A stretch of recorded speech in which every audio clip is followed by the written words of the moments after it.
Topic spine సర్జరీతో operation తేలికగా నొప్పి ఎక్కువ కాలం లేకుండా జరుగుతుందని స్టార్ హాస్పిటల్ తెలిపింది. మధ్య వయసుతో సంబంధం లేకుండా నడుము డిస్క్ సమస్యలు ఎక్కువగా వస్తున్నాయని డాక్టర్ విశ్వశేఖర్ రెడ్డి తెలిపారు. ఇలాంటి పరిస్థితుల్లో రోగులు ఎంతో ఇబ్బంది పడుతున్నారని చెప్పారు. ఈ సమస్యకి ఇన్ని రోజులుగా మాన్యువల్గా ఆపరేషన్ చేసేవాళ్ళని ఇప్పుడు ఎండోస్కోపిక్ స్పైన్ సర్జరీ ద్వారా ఆ అవసరం లేదన్నారు. దీని ద్వారా సర్జరీలు తీసుకున్న రోగులు తమ అనుభవాలను పంచుకున్నారు.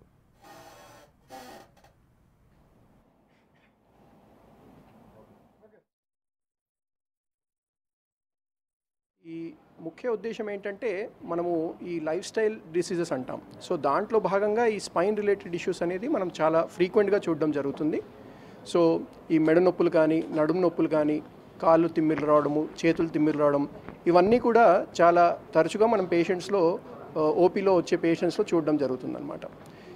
ఇలాంటి లక్షణాలు ఉన్న ప్రతి పేషెంట్కి సర్జరీ అవసరం లేదండి. ఏదైతే ఎక్కువ శాతం పేషెంట్స్ని మనం మెడిసిన్స్ ద్వారా కానీ, ఫిజియోథెరపీ ద్వారా కానీ వాళ్ళకి రిలీఫ్ దొరుకుతుంది. ఈ మెసేజ్ మనం సొసైటీలో ఇవ్వాలనే ఆలోచనతోనే ఈ ప్రోగ్రామ్ ఈరోజు ఆర్గనైజ్ చేయడం జరిగింది. సో ప్రతి ఒక్క పేషెంట్కి నేను ఇచ్చే సలహా ఏంటంటే అందరికీ సర్జరీ అవసరం లేదు. అవసరం పడ్డప్పుడు మీరు ఎండోస్కోపీ స్పైన్ సర్జరీ అనేది మీరు చూస్ చేసుకోవచ్చు. కావాలంటే సెకండ్ ఒపీనియన్ తీసుకోవచ్చు.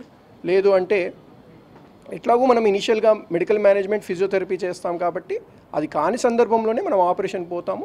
ఆపరేషన్ పోయినప్పుడు తప్పకుండా మీరు ఎండోస్కోపీని చూస్ చేసుకోవచ్చు. ఈ ప్రాబ్లం నాకు రెండు కాళ్ళు, ఈ bottom top thigh severe pain for the last 2.5 years అండి.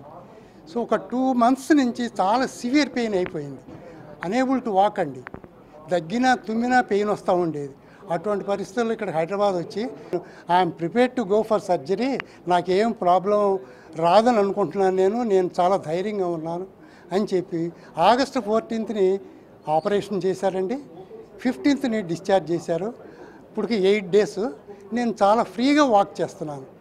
No problem.